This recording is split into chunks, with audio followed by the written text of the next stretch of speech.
What happened in the month of June in Edmonton's real estate market? Is it crashing? Is our market coming all the way down and it's just gonna bust? Stay tuned, we're gonna talk about that in this video. All right, everybody is just kind of freaking out a little bit about the Edmonton real estate market and the real estate market in general. We've seen the average interest rate rise quite drastically in such a short period of time. So everyone's kind of panicking, and rightfully so. It's been a big change that we haven't been used to for a few years. Now, all that being said, I don't think you need to be panicking. The sky is not falling. These interest rates are still not that high. We're not talking double digits, and they're trying to figure out inflation. If you ask my opinion about what I think about the interest rates rising because they're trying to deflate the Ontario and BC markets, I say I'm not a big fan of how they have to implement it on Alberta. Now, Alberta hasn't had the market that we've had for a very long time, and it took us a long time to recover and even get to this stage.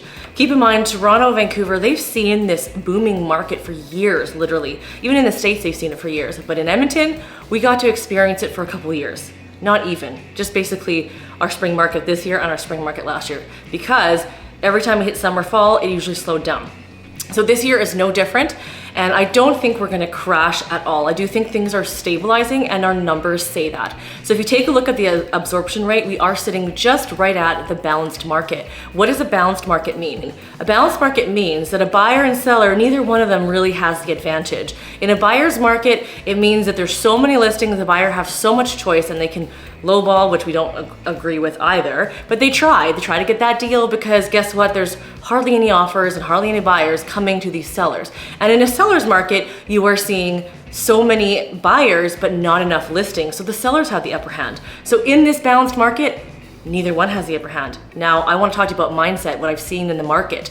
Though the market has shifted, some sellers are still thinking their house is worth more, they can get more, and they don't want to react quickly, they don't want to price properly, because they think the market will still give its demand. Now, we have seen the market increase. We're not going to see it drop, but it doesn't mean we can push to get that much more. Now, you do, as a seller, still need to take that effort and put in all the effort to getting your house ready. So paint, fresh, clean, staging, all those are important.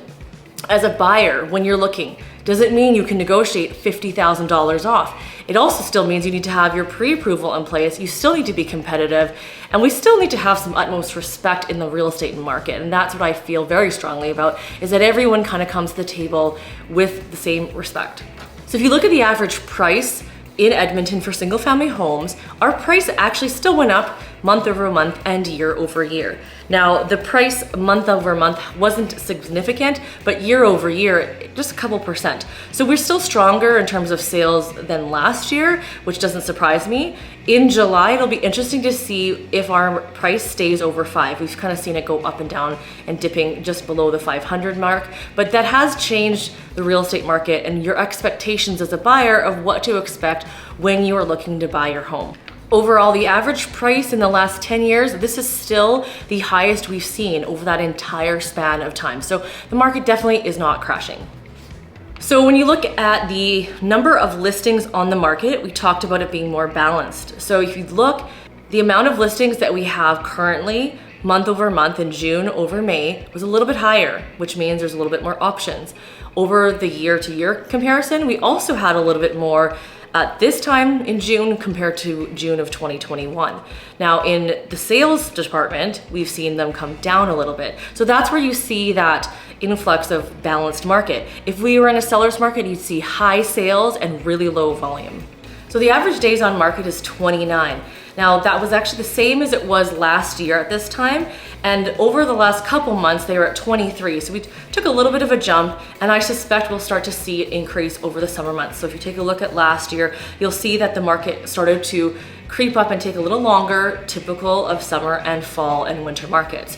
So if you're looking to sell, you do need to expect that you have to price properly, you need to stage, because you can still sell your home within the days on market are shorter, we've always never had that issue. Even when the market was slow and it was a buyer's market, our listings still were able to move quickly. It's just all the factors that you put into place to make sure that we can still sell your house quickly. Now for buyers, it gives you a little bit of breathing room, and you can breathe a little bit. Now keep in mind, no matter the market, if there's a good priced home, well-priced home, shows really well, those typically don't last anyway, especially if they're in a really good location. So make sure all your ducks are in a row so that you're able to make that offer and get that home that you want, and hopefully not have to be in multiple offers.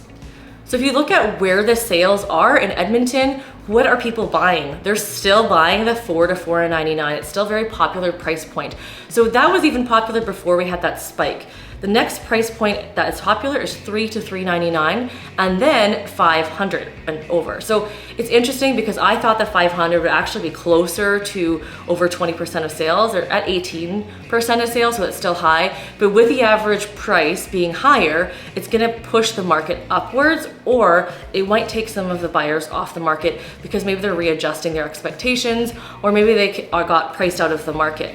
Now, all that being said, let me say something about this, and people haven't even thought about this I think for a long time because our prices were so cheap, and in comparison to Ontario, we're still very affordable in Canada. I've always said, if you're a first-time home buyer, to be realistic about what you can afford. Sometimes the starter home isn't your 2,000 square foot house. Sometimes the starter home is a half duplex that's 1,500 square feet that fits in your budget. You can build equity, sell it, and then move into your dream home. Because we've had such low interest rates, we've had such affordable pricing, especially with builders just almost giving away their houses for free a few years ago, it's allowed buyers to get into the market at a much higher price point and higher home, quality of home or type of home than people would have thought. And so their expectations kind of got set up right here. And now we're needing to readjust. So that's my biggest piece of advice, is when you're looking to buy and sell, make sure you look at all the factors, and we're going to talk about what's going on in July in next month, and we'll talk to you then.